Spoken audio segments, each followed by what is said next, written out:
et que ce jour ne vienne sur vous à l'improviste. Car il viendra comme un filet sur tous ceux qui habitent sur la face de toute la terre. Veillez donc et priez en tout temps, afin que vous ayez la force d'échapper à toutes ces choses qui arriveront, et de paraître debout devant le Fils de l'homme. Pendant le jour, Jésus enseignait dans le temple, et il allait passer la nuit à la montagne appelée montagne des Oliviers. Et tout le peuple, dès le matin, se rendait vers lui dans le temple pour l'écouter. Évangile de Luc, chapitre 22. La fête des pains sans levain, appelée la Pâque, approchait. Les principaux sacrificateurs et les scribes cherchaient les moyens de faire mourir Jésus, car ils craignaient le peuple. Or Satan entra dans Judas, surnommé Iscario, qui était du nombre des 12. Et Judas alla s'entendre avec les principaux sacrificateurs et les chefs des gardes sur la manière de le leur livrer. Ils furent dans la joie, et ils convinrent de lui donner de l'argent. Après s'être engagés, ils cherchaient une occasion favorable pour leur livrer Jésus à l'insu de la foule. Le jour des pains sans levain, où l'on devait immoler la Pâque, arriva. Et Jésus envoya Pierre et Jean en disant « Allez nous préparer la Pâque, afin que nous la mangions. » Ils lui dirent « Mais où veux-tu que nous la préparions ?» Il leur répondit « Voici. Quand vous serez entrés dans la ville, vous rencontrerez un homme portant une cruche d'eau. Suivez-le dans la maison où il entrera.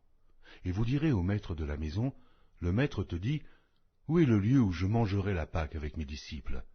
Et il vous montrera une grande chambre haute, meublée. C'est là que vous préparerez la Pâque. Ils partirent et trouvèrent les choses comme il le leur avait dit, et ils préparèrent la Pâque. L'heure étant venue, il se mit à table, et les apôtres avec lui. Il leur dit, j'ai désiré vivement manger cette Pâque avec vous avant de souffrir. Car je vous le dis, je ne la mangerai plus jusqu'à ce qu'elle soit accomplie dans le royaume de Dieu. Et, ayant pris une coupe et rendu grâce, il dit, prenez cette coupe et distribuez-la entre vous. Car je vous le dis, je ne boirai plus désormais du fruit de la vigne jusqu'à ce que le royaume de Dieu soit venu. Ensuite, il prit du pain et, après avoir rendu grâce, il le rompit et le leur donna en disant, « Ceci est mon corps, qui est donné pour vous. Faites ceci en mémoire de moi. » Il prit de même la coupe après le souper et la leur donna en disant, « Cette coupe est la nouvelle alliance en mon sang qui est répandue pour vous. Cependant voici, la main de celui qui me livre est avec moi à cette table.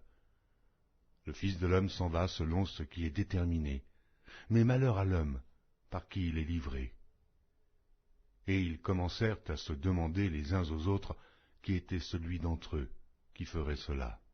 Il s'éleva parmi les apôtres une contestation, lequel d'entre eux devait être estimé le plus grand.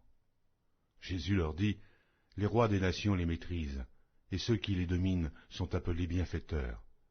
Qu'il n'en soit pas de même pour vous, mais que le plus grand parmi vous soit comme le plus petit, et celui qui gouverne comme celui qui sert. Car quel est le plus grand? Celui qui est à table ou celui qui sert? N'est-ce pas celui qui est à table? Et moi cependant, je suis au milieu de vous, comme celui qui sert.